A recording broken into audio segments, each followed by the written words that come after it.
A particle of mass m moving in the x direction with the speed twice v is hit by another particle of mass twice m moving in the y direction with speed v.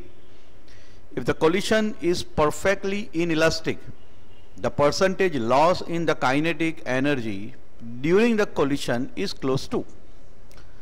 Now in this particular case, the important fact is perfectly inelastic collision. That means the object will stick together after the collision.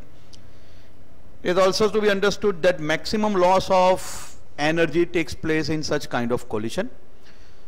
So the figure over here reveals the fact that the object of mass m moving with speed twice c in x direction, object of mass twice m moving with speed v in y direction.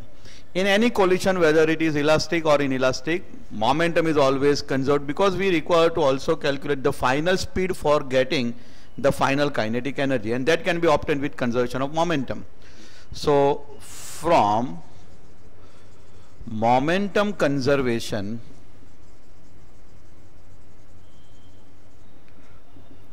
we can write m1 v1. So m1 is m, v1 is twice v into unit vector I, plus m2 v2, that is twice m into speed v into unit vector j, must be equal to, now after collision the mass combines, so final mass will become 3m, so 3m into vector of v dash. We don't know its direction, and neither we are interested in that. We are interested in magnitude of this v dash.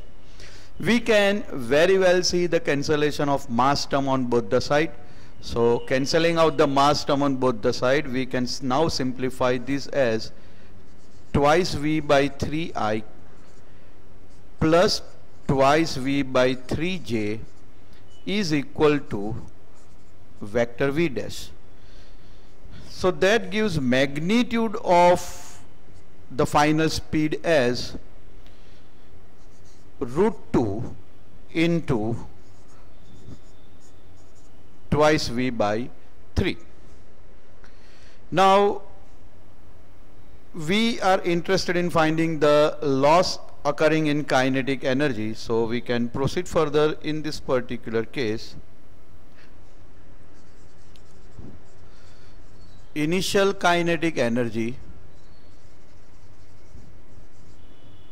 so that gives Ki is equal to half into m into twice v square, and for second object it is half into twice m into v square. That gives us twice mv square plus mv square, so it is equal to 3 mv square. Final kinetic energy,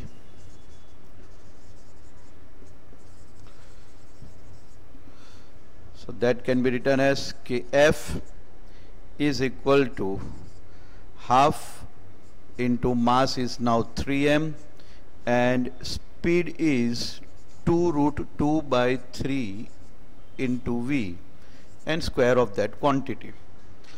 So that gives us final kinetic energy as half into 3m into 2 root 2 square will be 8, 3 square will be 9, so v square. So that comes out to be 2 into 4, 8, 3 into 3, 9, so 4 mv square by 9.